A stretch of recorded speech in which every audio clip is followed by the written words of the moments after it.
मन की आवाज प्रतिज्ञा। प्रतिज्ञा कृष्णा से काफी ज्यादा नाराज होती है क्योंकि कृष्णा कोई काम करना ही नहीं चाहता है, इसीलिए वो उससे नाराज होती है। और कृष्णा ने भी उससे कह दिया होता है कि अगर तुम घर में बैठे ही कोई काम करके मुझे दिखा सकती हो पैसे कमाकर, तो तुम ही दिखाओ ना, तुम तो इतनी ज्यादा पढ़ी लिखी हो।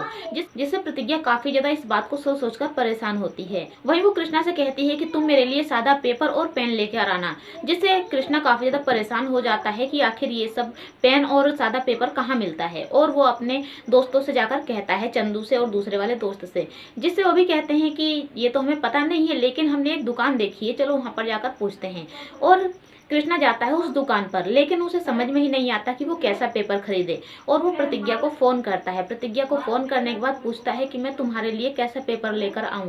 यहाँ पर बहुत तरीके के पेपर है, नीला पीला लाल गुलाबी, बहुत सारे पेपर हैं। तो मुझे समझ में नहीं आ रहा है कि मैं कौन सा पेपर लाऊं। अब प्रतिज्ञा कृष्णा को समझाते समझाते परेशान हो जाती है कि उसे एकदम से सादा पेपर चाहिए, लेकिन कृष्णा को समझ में नहीं आता है। तभी प्रतिज्ञा कहती है कि ऐसा करो, तुम दुकान वाले को ही फोन दो। और दुकानदार को फोन जब देता है कृष्णा, तो प्रतिज्ञा उसे बताती है कि उसे सादा पेपर चाहिए और पेन चाहिए, तो वो दे देता है। तभी कृष्णा कहता है कि तुमने मुझे प्रतिज्ञा अगर ढंग से बता दिया होता तो मैं खुद ही लेकर आ जाता, मुझे इससे बात करवाने की जरूरत ही नहीं पड़ती। तो प्रतिज्ञा कहती है, कृष्णा मैंने तुम्हें समझाने की बहुत ज्यादा कोशिश की।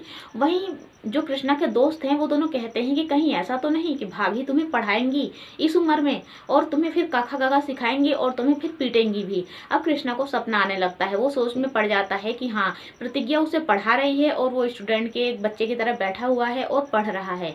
और जब कृष्णा पढ़ते पढ़ते सो जाता है तो प्रतिज्ञा उसकी पिटाई करने लगती है। अब ये सपना देखकर कृष्णा एकदम से मतलब कि शॉक्ड हो जाता है। तो उसके दोस्त कहते हैं, क्या हुआ भाई, अब जागते जागते ही सपना देख रहे हैं क्या?